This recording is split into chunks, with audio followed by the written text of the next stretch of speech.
Ya, kita juga perlu tanyakan juga nih kepada salah satu orang yang berada langsung di lokasi, ada Bang Henry Satrio. Tapi sebelumnya Bang, kita akan coba dengarkan dulu, ini ada pernyataan dari Ade Armando sesaat sebelum kejadian berlangsung, tepat di lokasi di depan gedung DPR MPR Senayan. Sebetulnya yang saya dukung adalah semangat menolak perpanjangan masa jabatan presiden atau amandemen agar 3 periode, itu yang saya tolak. Saya percaya bahwa Pak Jokowi juga sebetulnya tidak setuju dengan itu. Nah, karena itu ini yang dilakukan oleh teman-teman SI, BEM SI ini, rakyat bangkit ya. Itu harus juga didukung, dinyatakan sebagai sesuatu yang perlu mendapat dukungan dari intelektual, dari dosen, dari gerakan masyarakat. Karena ini adalah sebuah gerakan yang menurut saya sehat. Tapi tentu saja jangan sampai ditunggangi, jangan sampai ini disusupi oleh kepentingan politik tertentu. Kan kita tahu sekarang ternyata yang namanya gerakan mahasiswa sekarang tuh terpecah. Ini BEM SI ini cuma satu nih, BEM SI Rakyat Bangkit. Ada BEM SI Kerakyatan, ketuanya beda dan keduanya tidak sejalan. Padahal itu sama-sama menghimpun BEM ya. Kemudian ada BEM Nusantara kan. Dan BEM Nusantaranya juga ada 2, BEM Nusantara versi Eko, BEM Nusantara versi Dimas. Terus ada lagi yang terbaru yang kemarin udah bikin unjuk rasa pada saat hari Minggu kan, hari kemarin Minggu ya, di Patung Kuda atau di mana ya, Aliansi Mahasiswa Indonesia. Lah ini kok jadi ribet ya, kok seperti gerakan mahasiswa lagi terpecah cari panggung masing-masing. Sehingga ya saya sebagai orang yang ya lebih tua ya merasa prihatin dengan perpecahan semacam ini. Bang Henry, apa respon Anda melihat pernyataan dari seorang Ade Armando? Anda juga berada di lokasi pada saat itu. Iya, kalau apa yang disampaikan oleh Bang Ade itu kan ungkapan dia. Menurut saya sih nggak ada yang salah dengan itu. Tapi gini Mas Eko, yang saya tahu mahasiswa nggak ada yang punya tujuan nurunin Jokowi dalam demo ini. Ada 3 sebetulnya tujuannya. Yang pertama menolak 3 periode, kemudian menolak penundaan pemilu, satu lagi menurunkan harga barang pokok yang naik. Jadi saya nggak pernah dengar itu ada turunkan Jokowi. Kenapa dari istana pindah ke DPR itu juga karena mahasiswa merespon apa yang disampaikan Pak Jokowi 1 hari sebelumnya bahwa pemilu tetap 14 Februari 2024. Makanya kemudian pindah ke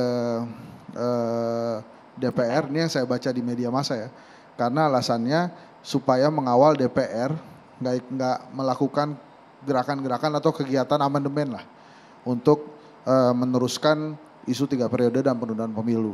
Nah kemarin tuh saya juga ke sana diajak teman wartawan gitu, lihat Hen, ayo lihat. Tapi jauh, saya lihatnya ada di flyover Senayan aja.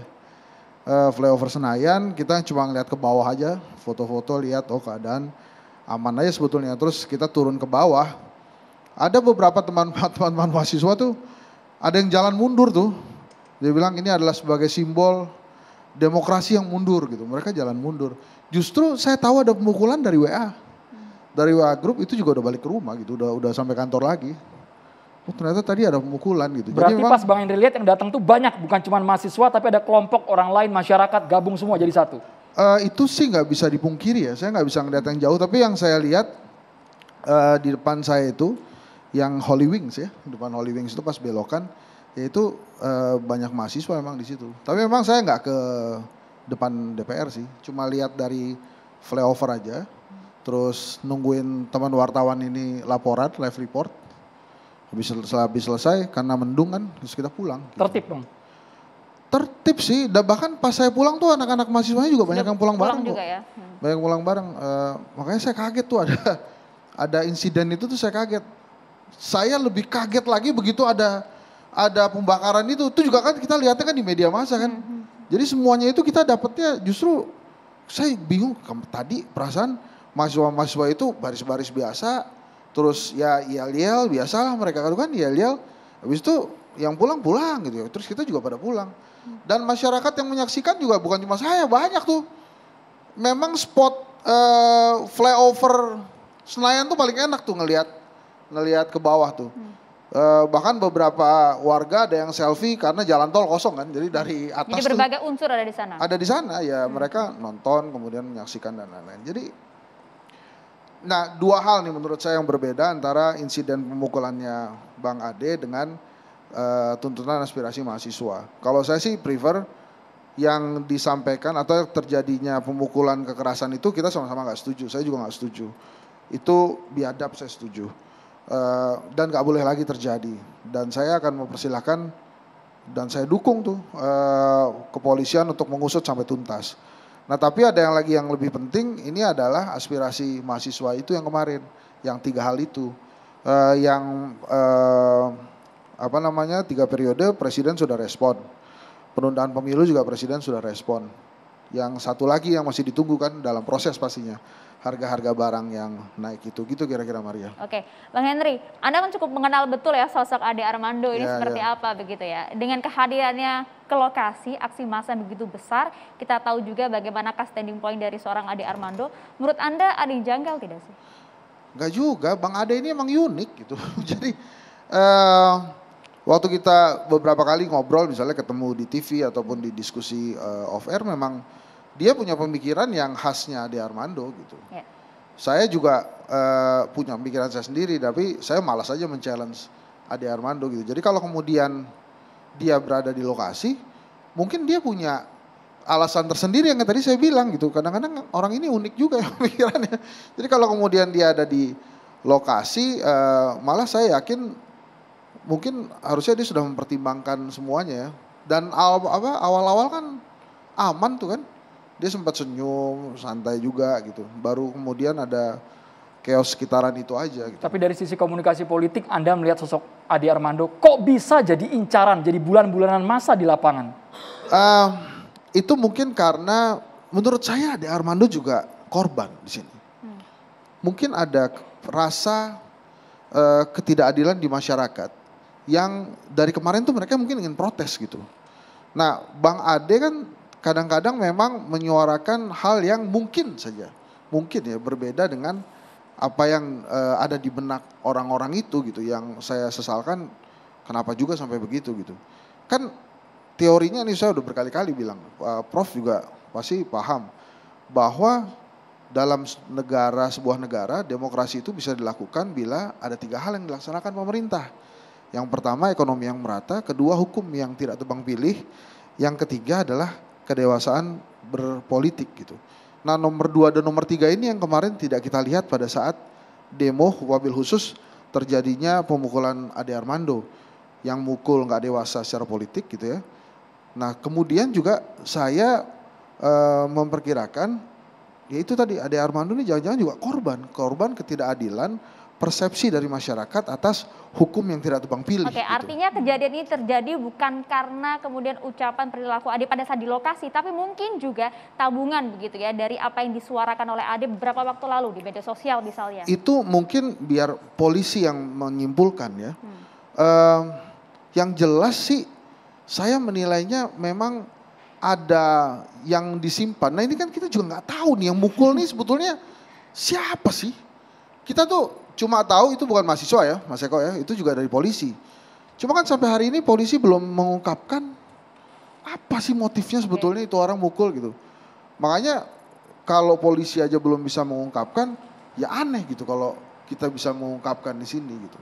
Yang paling penting adalah jangan sampai kemudian esensi utama dari aspirasi mahasiswanya ini juga jadi terlupa. Jangan sampai karena tertutup case ya, ini Bang jangan Henry. sampai tertutup gitu. Nah, jadi saya sih ya mengapresiasi tuh Kapolda Metro Jaya untuk bergerak cepat, itu bagus banget. Baik, Bang Novel ini yang sering berdebat di panggung catatan demokrasi dengan Mas Ade Armando. Kalau kemarin lihat kejadian yang dialami oleh Mas Ade Armando, Bang Novel, mengapa sosok seperti Ade Armando dari kacamata Anda sebagai rekan debatnya bisa mengalami hal seperti itu?